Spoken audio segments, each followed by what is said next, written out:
Hello, welcome. This is Mark, and tonight I'm having tea with my very good friend, Dr. Paul. Paul, do you want to introduce yourself to everybody? Hello, everybody. My name is Dr. Paul RAKITIN. And Dr. Paul, what do you do for a living? Well, I'm a licensed chiropractor, and I take care of people, and I do chiropractic, and I help people with blockages in their lives, blockages in relationships, blockages in career, blockages, of course, with their health. And what I do is when someone comes to me and they have some kind of physical problem, what we do is we try to do chiropractic and whatever other healthcare, physical healthcare that they might need.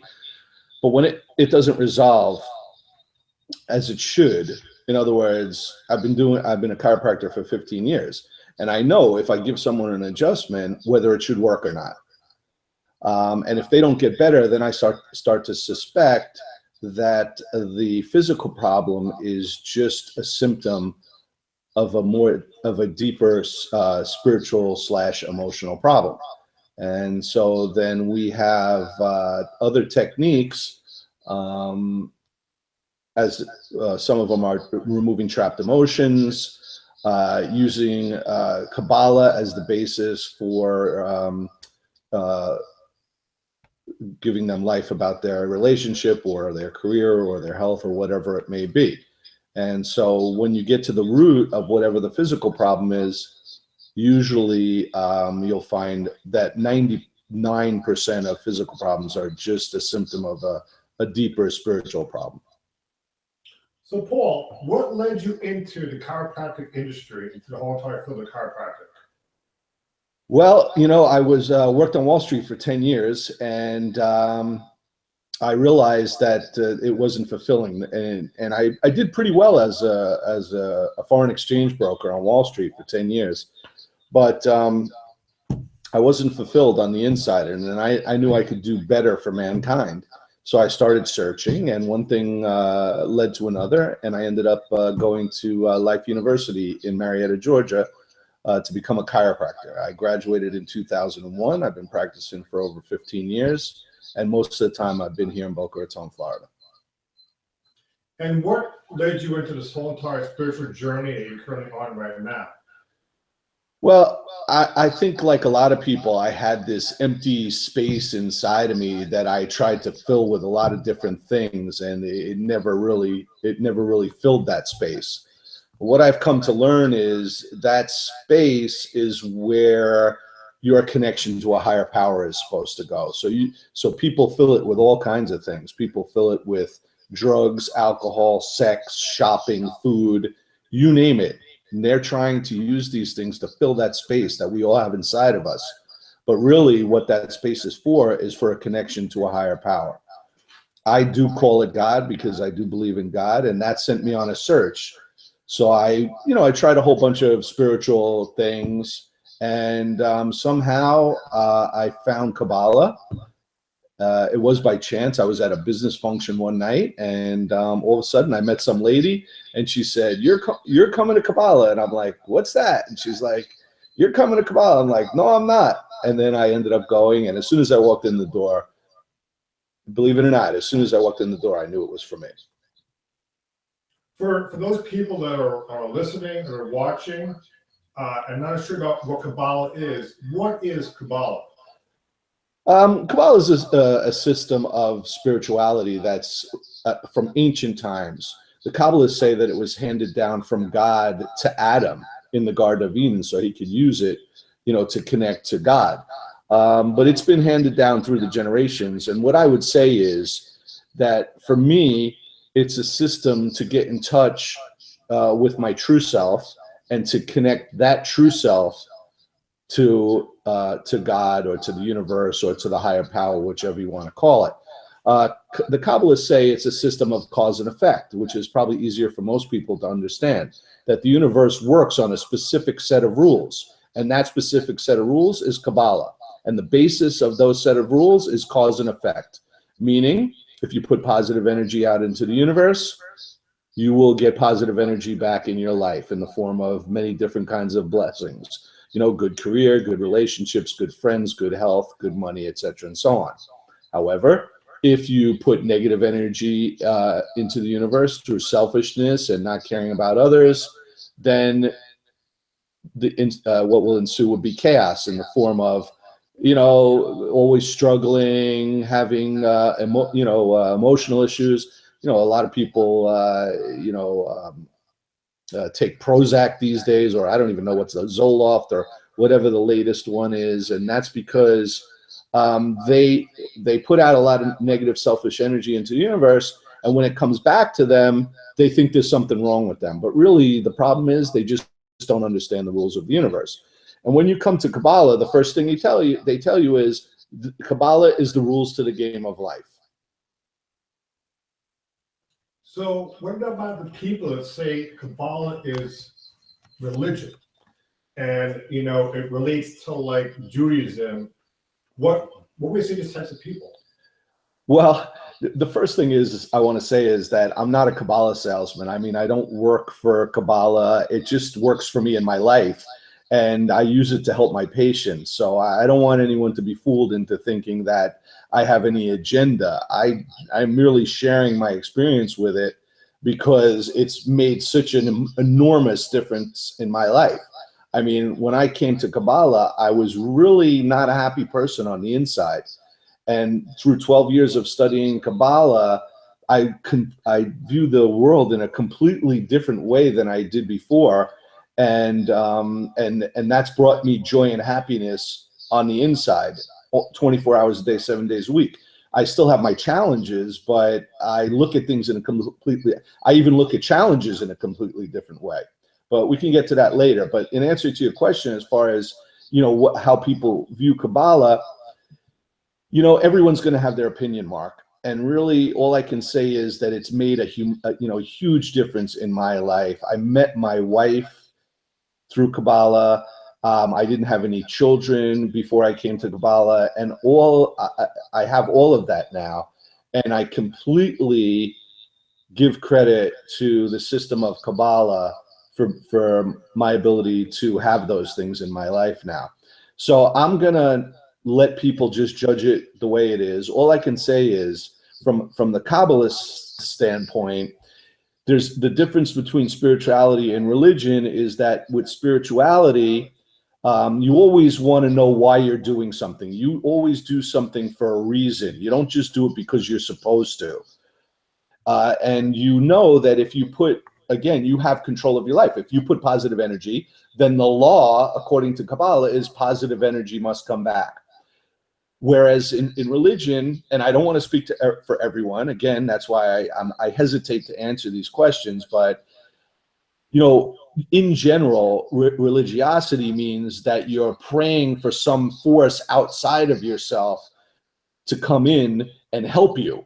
And I see a lot of people praying for a really long time and with not much results. Some people have great results. But for me, Kabbalah teaches that I have control over my happiness, that that my consciousness creates my reality. And I'll take that over hoping and praying that some outside force comes in and helps me. I'll take that over that any day. Very good, Paul. That's really awesome. So you incorporate spirituality into your daily chiropractic, you know, activities. You work with others. Yes. Can you go into detail in terms of the spiritual practice that you endeavor? The spiritual practice. I'm not sure, Mark. Can you just clarify that question for me? Yeah, when you're working with other people. Yeah. And you're practicing your chiropractic technique. Yeah. In what way are you a channel of spirituality when you're working with others?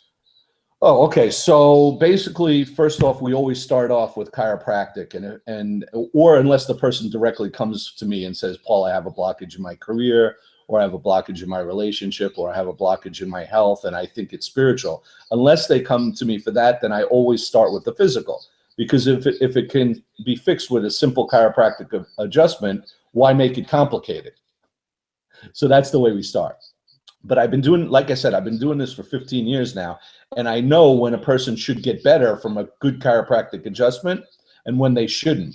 And if I think that the person should be better and they're not really getting better, then I start to look further. The first thing I do is remove trapped emotions. So I have a system, it's called emotional release technique, which is a combination of removing trapped emotions and Kabbalistic wisdom. So what I do is I'll muscle test the person, and muscle testing is a really widely accepted way of testing a person's body to see what's going on with them. So we'll muscle test the person, find out what the trapped emotions or energy is. And when we start doing that, those emotions start to tell a story.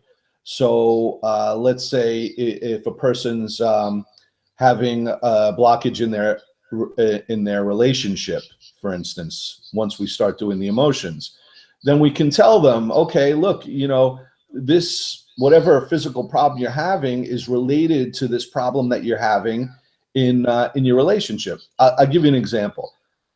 I had a guy a few years ago. Actually, this is a long time ago now, and his neck really hurt him, you know.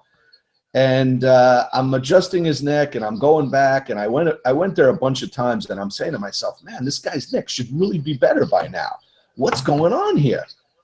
But so then I finally came to the conclusion that he was having difficulties with his partner. He wasn't seeing eye to eye with his partner.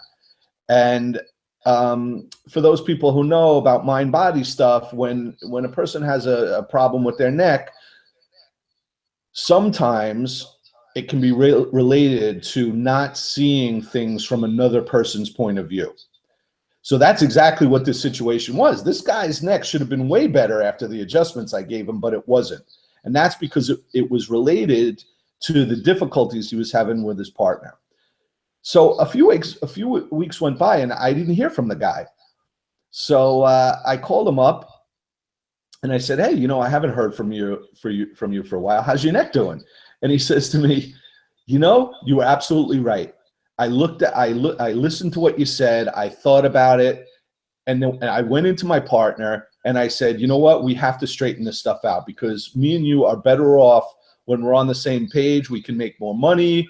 We can get along better. And I made peace with the guy. And a couple days later, my neck just completely stopped hurting.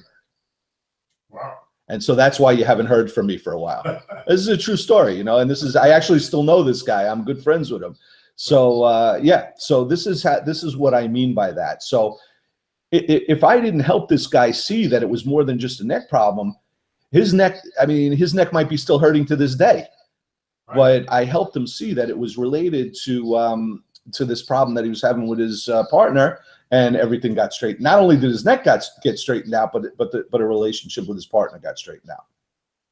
Does that answer your question as to what you were looking for? Okay. You totally got very into it. In fact, you know, you've been helping me tremendously with my neck problem as well, my back problem. Yeah. And I really like your approach. And one thing is you talked about is muscle testing. Can you go into that in a little bit and how you do the muscle testing? Yeah, well, muscle testing, I do a chiropractic technique for muscle testing called leg checks. So when a person is not in chiropractic alignment, in other words, they have misalignments in their spine, when you look at their legs, one leg will appear to be shorter than the other. It's really just contracted because of the imbalance in their body.